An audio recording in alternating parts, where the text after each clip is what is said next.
Maman tricote et papa fume la pipe. À l'école, on nous a appris que maman tricote et papa fume la pipe. Une vérité qui semblait aussi immuable que le soleil qui brille ou l'attraction terrestre. Ne sachant rien des papas, je ne m'étonnais pas qu'ils aient une pipe ou pas, ce n'était pas mon affaire. Mais ma mère ne tricotait pas. Elle devait être l'exception qui confirme la règle. Je demandais autour de moi. Oui, ça tricotait pas mal du côté maternel. 1968. Bientôt, les mamans iraient brûler leur soutien-gorge et les papas déboussolés mettraient du cannabis dans leur pipe. Nous n'étions qu'en avril, alors papa fumait peinard et maman tricotait. Nous, on apprenait la grammaire française et les inégalités du genre. Riri faisait du vélo, Mimi jouait à la poupée. On apprenait le présent et aussi l'imparfait. Peut-être que le futur nous vengera. Mimi ne jouera pas éternellement à la poupée. Des temps nouveaux viendront à son secours. La négation viendra tempérer les ardeurs pouponnières de Mimi. Le ne pas sera un peu le pavé de Mimi, sa petite rébellion. Ce qui n'est pas peut se concevoir, se concevra bientôt. La contradiction donnera à Mimi une insolence toute neuve. Être ou ne pas être, pensera Mimi. Passer l'effroi que suscitera cette pensée, elle entreverra des perspectives jusque-là ignorées. Le côté trouble-fête du « ou ne pas » la ravira. Elle en usera bien au-delà de l'adolescence. C'est dire si cette découverte allait être une mine d'or. Quant au conditionnel, il serait son destrier fougueux. Mimi, à cheval sur l'être et le ne pas être, explorerait les territoires du jeu, ses possibilités infinies. Le conditionnel serait le no man's land béni de Mimi, sa malle au déguisement, son théâtre. Mais pour le moment, Mimi peine avec l'indicatif présent. Elle joue à la poupée et ignore encore que sous le parquet de la classe de l'école Numadro, il y a la plage.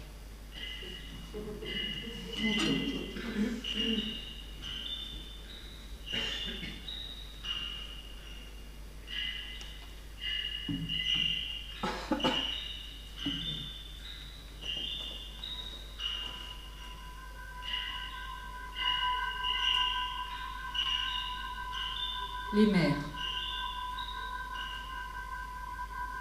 Dans notre quartier, les épouses étaient avant tout des ménagères.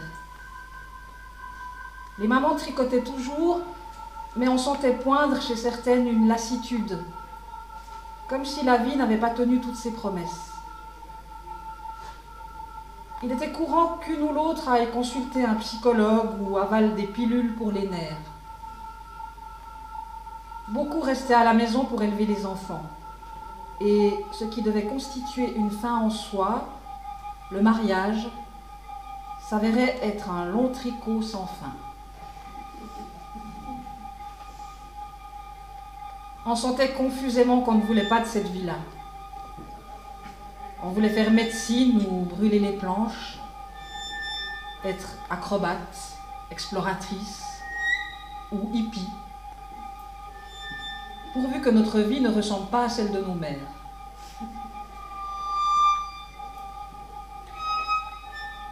De toute façon, les gens ne se mariaient plus. On en connaissait qui vivaient à la colle. C'était mal vu. Certains pensaient que la famille était en péril et que l'apocalypse approchait à grands pas.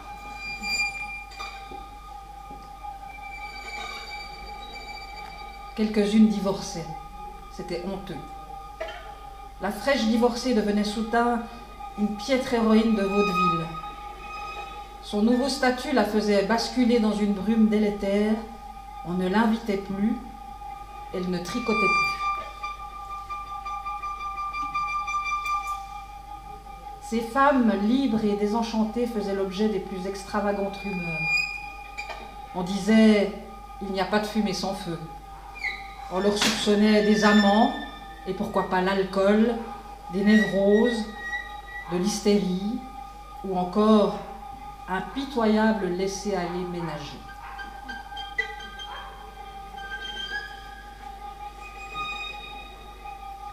Savoir tenir sa maison était un principe fondamental.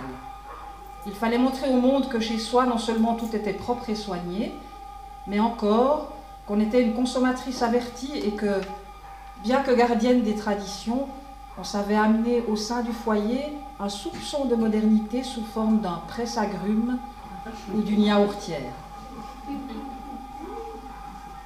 Les réunions Tupperware étaient en vogue. On y échangeait des recettes sur l'art d'apprêter les restes. On découvrait de nouvelles perspectives dans l'art de la conservation. Tous ces petits pots, ces montagnes de boîtes, ces écrins en plastique promettaient de garder intacte la fraîcheur des aliments cuisinés la veille.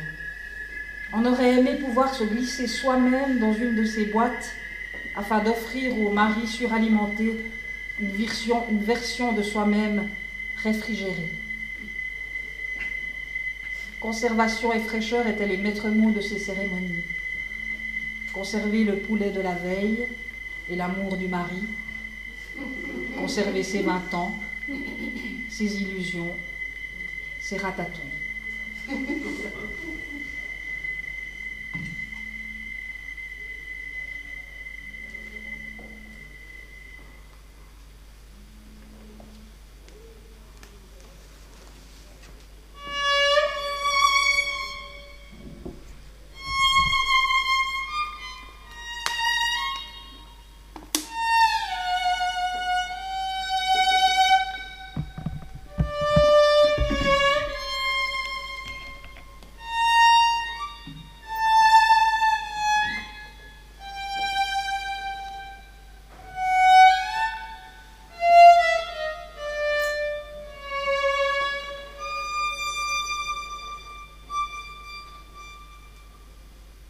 Fanny.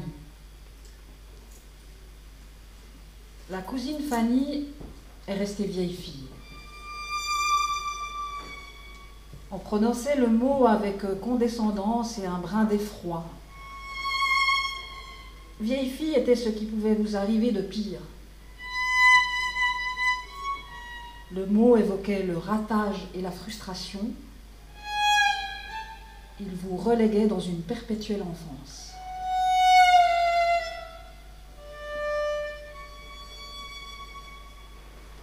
On supposait qu'elle était vierge. Chacun se demandait quelle tare secrète avait empêché Fanny de perdre son pucelage. Une peine de cœur, une peur viscérale des choses de l'amour. Quant à la cause de son célibat prolongé, on invoquait une trop grande émotivité, faisant d'elle une femme peu armée pour s'occuper d'un foyer. On ne l'imaginait pas passer commande d'un ton assuré, choisir avec autorité les meilleures salades au marché, satisfaire aux exigences empressées d'un époux. Fanny était comme ces fleurs délicates, sensible à la moindre variation de lumière. Un rien, un mot prononcé sans gentillesse, ou un froncement de sourcils, la précipitait au bord des larmes. Soudain, le paysage se barbouillait de gris, le monde s'arrêtait de tourner. Fanny traversait la vie sans bouclier.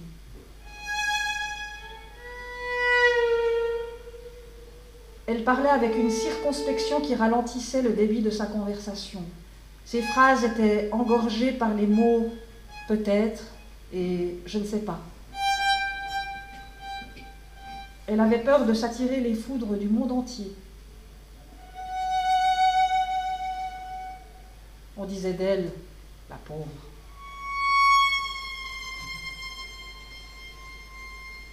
Les gens pourtant l'aimaient bien, car il est rassurant de se dire que certains sont plus mal chaussés que soi. On lui prodiguait des conseils, se donnant ainsi l'illusion de savoir comment mener sa propre vie. Et comme s'il y avait des préceptes éprouvés qui mettraient à l'abri de la souffrance et du chaos. On lui disait « Tu devrais faire plus de sport » ou « Pourquoi ne prends-tu pas un chien ?» Le jour de Noël, on lui gardait une petite place à table. Elle ne prenait jamais ombrage d'être invitée au dernier moment. On pouvait lui laisser la chaise branlante, la part de bûche effondrée, le fond de la bouteille. Elle ne s'offusquait jamais. Il lui paraissait naturel que certains aient droit au meilleur et d'autres non. De temps à autre, elle recevait les confidences des femmes mariées. Derrière les petits rires mouillés et les sous-entendus, elle percevait parfois une légère dissonance. Elle était l'amie des familles, la spectatrice indispensable à leur bonheur. Sa présence était le contrepoint sur lequel l'harmonie conjugale eût été moins éclatante. Il était impensable à quiconque que Fanny puisse être satisfaite de son sort. Le mariage était la première condition du bonheur. Les publicités regorgeaient de familles riant aux éclats, mangeant des cornflakes ou partageant des sodas dans de coquets jardinets. Aux filles qui avaient mauvais caractère, on disait « tu finiras vieille fille » ou « si tu crois que tu trouveras un mari avec ce tempérament maussade ».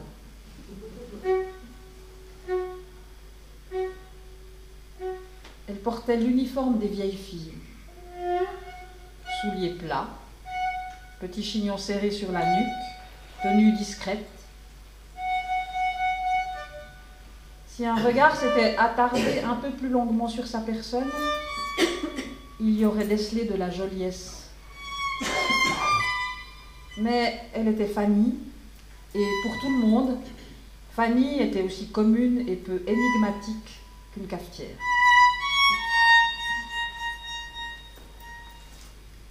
Nul n'était préparé à la voir passer de la simple figuration à un rôle d'aussi grande envergure. Tout commença par un refus. Conviée un dimanche chez les Ducommun, Fanny déclina l'invitation sans autre explication. On déduisit qu'elle devait soigner sa mère malade ou qu'une légère indisposition la clouait au lit. Cette première absence laissa une étrange impression d'inconfort. Les rires fusèrent avec moins d'éclat, le repas fut absorbé sans grand appétit et les conversations languirent plus vite qu'à l'accoutumée.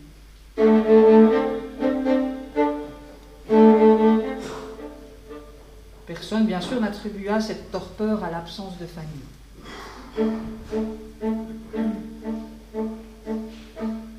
Une quinzaine de jours plus tard, Fanny fut invitée à l'anniversaire du fils aîné des Drault. Elle envoya une jolie carte, mais ne vint pas. La fête fut réussie, toutefois il manqua ce petit supplément d'âme qui l'aurait rendue inoubliable. Personne n'évoqua l'absence de Fanny, mais chacun sentit que quelque chose d'impalpable ternissait l'atmosphère. La perplexité s'installa parmi son entourage. Fanny gagna en prestige. On se mit à parler d'elle. On lui prêta enfin des états d'âme. On supposa un drame. On imagina une conversion subite. Il fallait se rendre à l'évidence. Fanny avait une vie.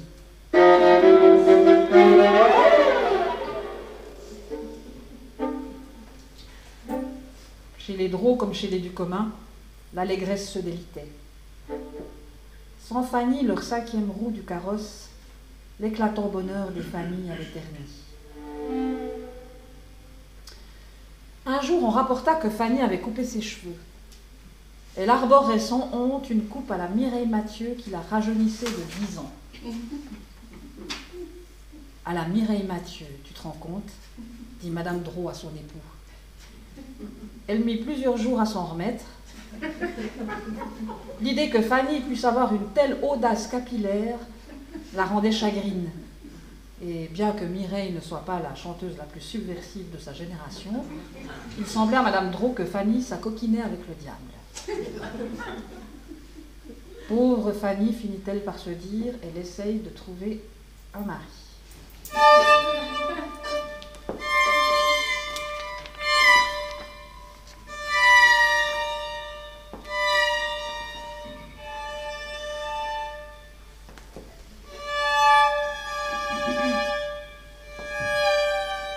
Mais Madame Drault, hantée par le visage de Fanny et sa coupe olé olé, commença à trouver sa propre vie un petit peu ordinaire.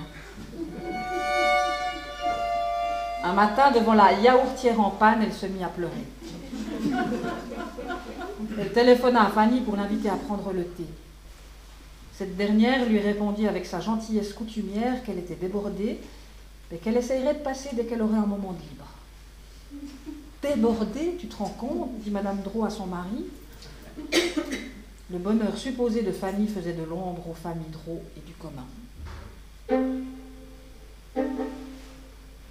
Dans le monde parfaitement ordonné des deux foyers, la nouvelle coiffure de Fanny faisait l'effet d'une petite tornade. Et ses manquements dominicaux donnèrent lieu aux conjectures les plus extravagantes. Elle avait rompu un accord tacite.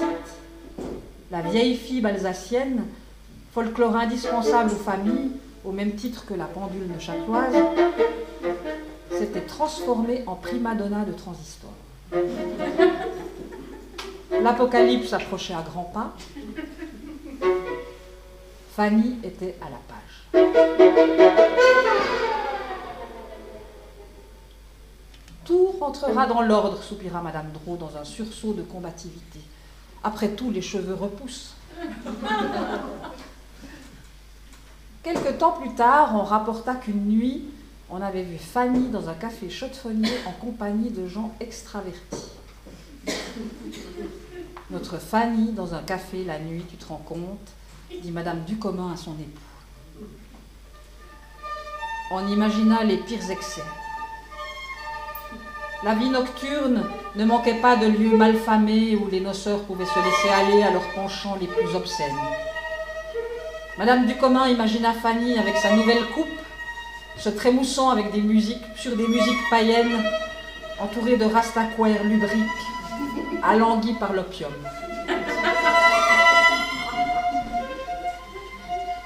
Ne connaissant de l'amour que sa version maritale, elle s'imaginait volontiers que le monde de la nuit n'était qu'un vaste lupanar.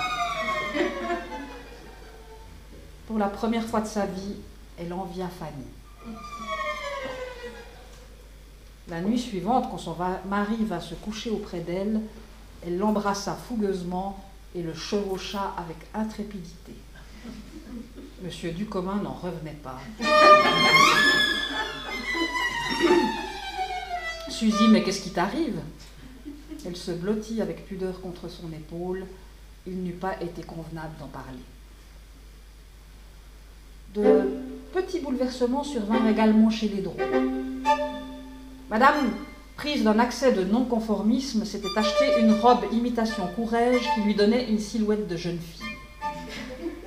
Son mari la jugea un peu courte, mais concéda qu'il fallait vivre avec son temps. Un vent de modernisme soufflait chez les Drault comme chez les Ducommun. L'hiver approchait. Ça faisait bien 2 mois que Fanny n'était pas réapparue quand les deux familles reçurent un carton d'invitation causant un véritable électrochoc. Fanny les conviait à venir assister à une représentation d'un tramway nommé Désir de Tennessee Williams dans laquelle elle se produisait.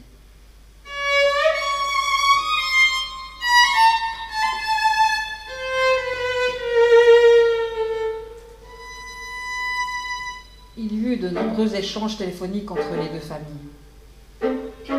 Fanny faisant du théâtre. C'était incompréhensible, inconvenant, ridicule.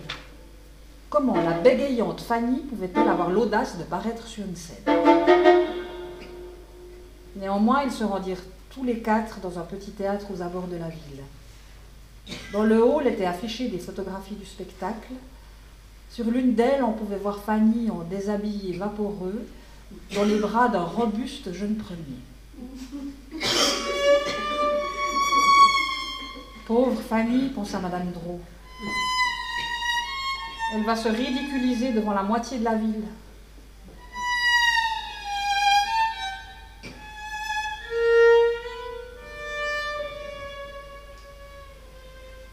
Les deux couples s'installèrent dans les fauteuils. Madame Ducommun suait à grosses gouttes. Pourvu qu'elle n'ait pas un blanc, se dit-elle. Tandis que Madame Drault priait pour que la foudre s'abatte sur le théâtre et fasse cesser la représentation. Le noir descendit doucement dans la salle. La pénombre les enveloppa et Fanny entra dans la lumière.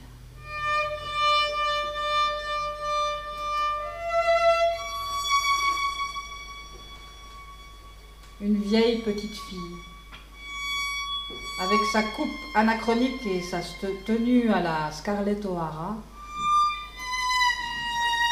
Elle semblait costumée pour un bal qui n'aurait jamais lieu. Elle évoluait sur scène à la manière d'un autruchon estropié, mais avec une grâce stupéfiante. Tous les critères habituels du bon goût étaient retournés prendre leur place dans d'antiques manuels de savoir-vivre.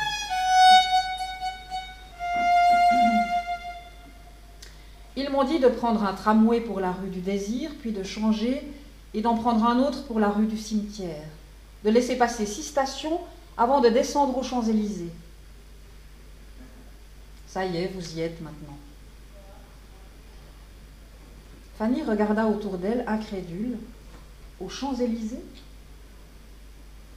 Le public éclata d'un rire d'où s'échappaient comme de sombres papillons de nuit toutes les illusions perdues.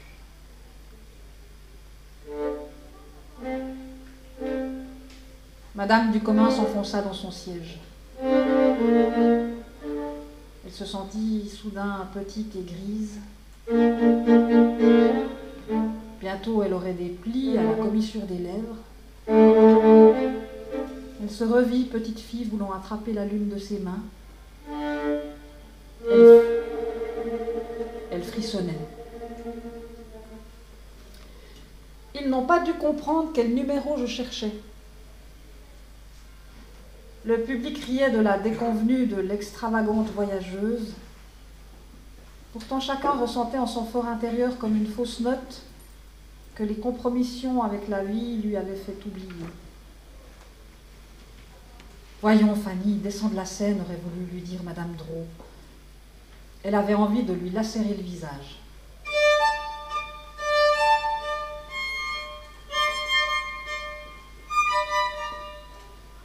Ce fut éprouvant pour les deux familles. Passant du tramway nommé Désir au tramway menant au cimetière, ils furent, comme d'autres ce soir-là, tiraillés entre le regret pour une vie qui ne serait jamais la leur et le secret soulagement de ne pas avoir cédé à l'attraction d'une lumière trop vive. Ne valait-il pas mieux avoir les ailes un peu atrophiées plutôt que brûlées par un désir incandescent ? Rognées, les ailes battaient encore. On ne pouvait certes pas s'élever bien haut, mais du moins s'en donner l'illusion. Tout le monde n'était pas Icare ou Fanny. Les applaudissements crépitèrent. Les acteurs vinrent saluer et Fanny envoya un baiser à la foule. Elle se croit à Broadway, pensa Madame Drault. Elle se trouva mesquine et applaudit de plus belle. Lorsqu'on ralluma la salle, il était déjà 23 heures. Ils n'attendirent pas Fanny. Ils se levaient tôt le lendemain. Les deux couples se séparèrent sans aucun commentaire sur la prestation de leur cousine. Monsieur Ducommun conclut la soirée avec fatalisme. On ne connaît jamais vraiment les gens. Les autres acquiescèrent et, troublés par ce constat intranquille, ils rejoignirent leurs appartements.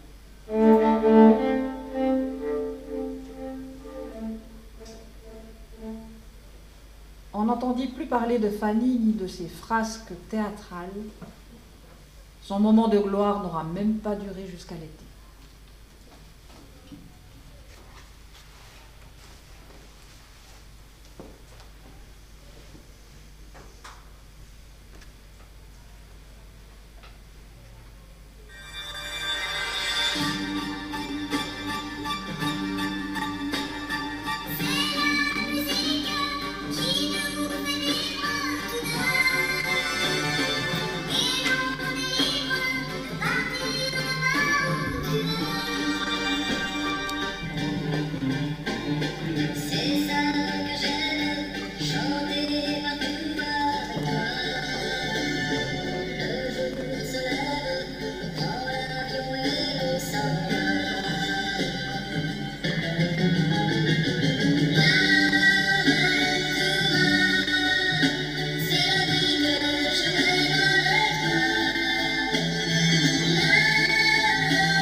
Les filles. Téléspectatrices assidues de Lassie Chien Fidèle et de Flipper le Dauphin, on était gavés de morale boy scout et de sentimentalisme bon marché. Les feuilletons regorgeaient d'héroïnes fadasses et de garçons débrouillards. Les méchants étaient asiatiques, ou ils avaient un accent russe. Les noirs étaient pratiquement absents de l'écran, sauf pour jouer des rôles de larbins, avec leur voix doublée en français petit nègre. Ils avaient toujours l'air ahuris. Le foyer était le lieu saint. Les femmes bordaient leurs enfants, elles concoctaient de petits plats à l'aide de robots sophistiqués, elles jardinaient en coquettes tabliers, elles disposaient des fleurs dans un vase et chantaient soir et matin afin de dispenser autour d'elles ce fameux supplément d'âme, passeport obligatoire pour être admise dans le merveilleux continent de la féminité. Elles étaient presque exclusivement blondes, bien coiffées et souriantes. Elles semblaient dire « Le bonheur, c'est pourtant simple ». Toutes ces Pamela, ces Cathy, ces Jenny commençaient à nous courir sur le haricot. On les appelait les nunuches, tout en rêvant de leur ressembler. On se rongeait les ongles. On avait les cheveux crépus. On était colériques. Nos gestes étaient brusques. On rentrait de l'école avec des croûtes sur les genoux et des plumes sur la tête. Des gros mots plein la bouche. On était grosses ou maigrichonnes. Notre nez était trop long. Nos dents trop en avant. Notre peau trop foncée. Nos poils disgracieux apparaissaient sur nos jambes, nos aisselles, notre pubis. Nos seins étaient trop petits ou trop gros. On faisait des cauchemars, on pissait au lit. Ça finissait chez le psy. On avait des idées bizarres, on n'aimait pas danser le picoulet. On courbait les scouts. Le soir, on chuchotait dans notre lit. Quelle saloperie le scoutisme. On avait peur de ne pas aller au paradis, que personne jamais ne nous choisisse. Peur d'être la troisième roue du char, de ne pas être invité à danser lors de la prochaine boum. On voulait être unique. On voulait être comme tout le monde. On voulait une vie qui sente le roussi, le soufre et pourquoi pas le stupre. On voulait avoir un mari et des enfants. On rêvait d'être exploratrice, mais quand quelqu'un nous demandait ce qu'on ferait plus tard, on répondait « institutrice ». Dans la solitude de notre chambre, on se disait « qui suis-je vraiment ?» Bientôt, les magazines féminins nous adjoindraient d'être nous-mêmes.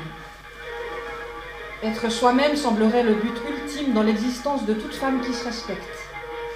Les accords Toltec matinés de sauce outre-Atlantique feraient de nous les exploratrices onanistes de cette recherche effrénée de l'harmonie et du bonheur.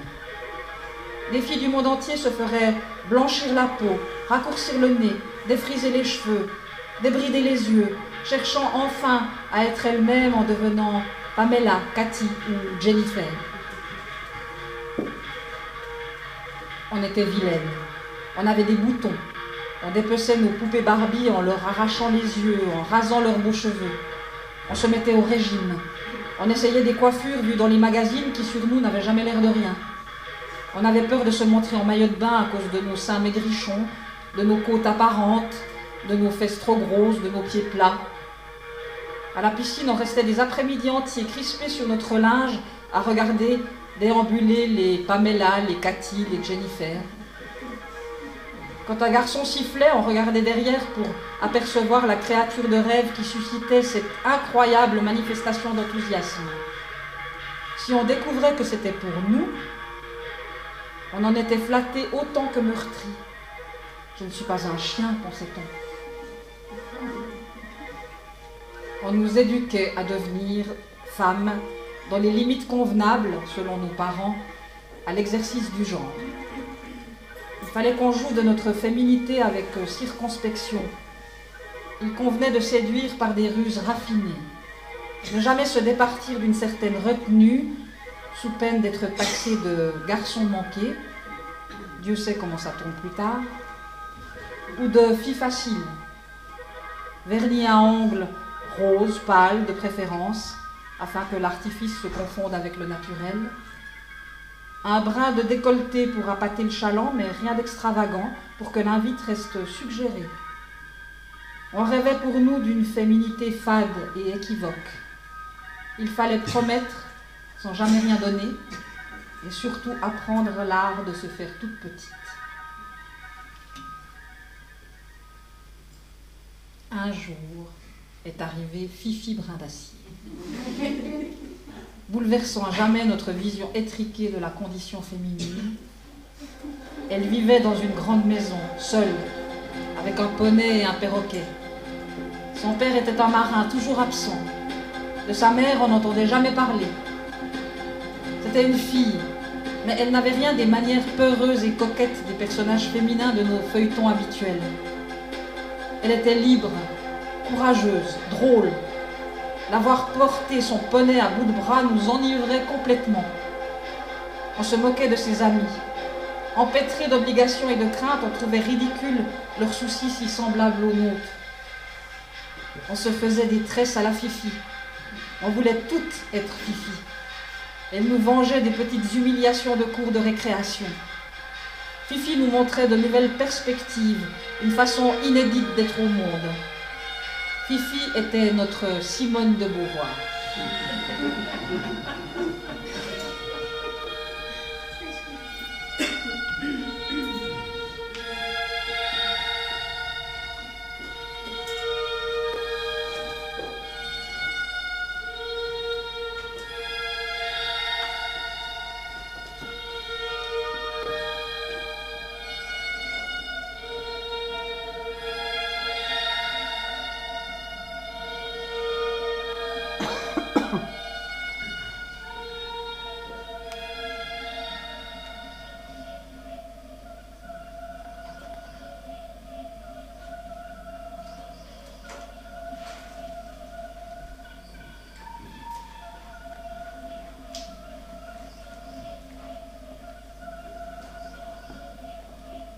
Amour.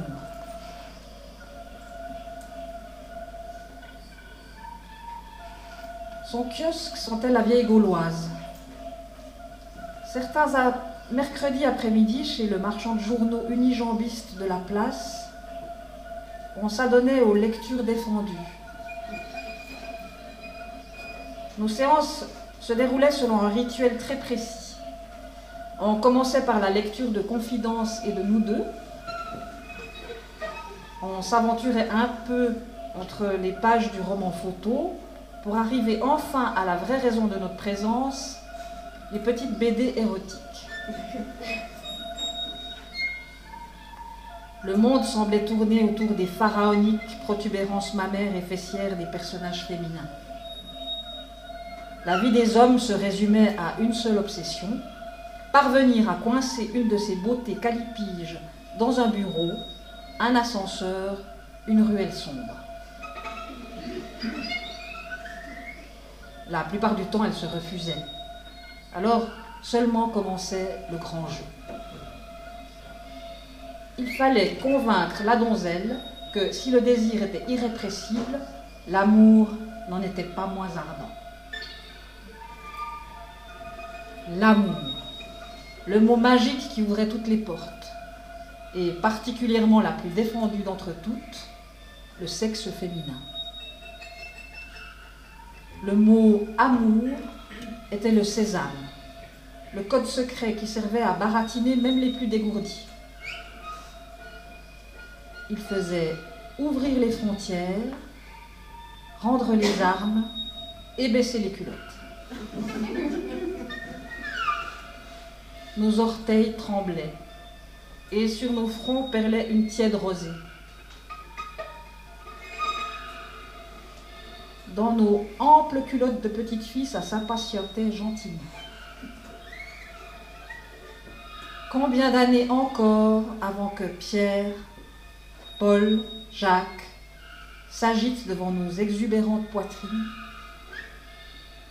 Combien de temps avant d'être bercés par des mots doux, des mots d'amour dont on serait dupe à notre tour?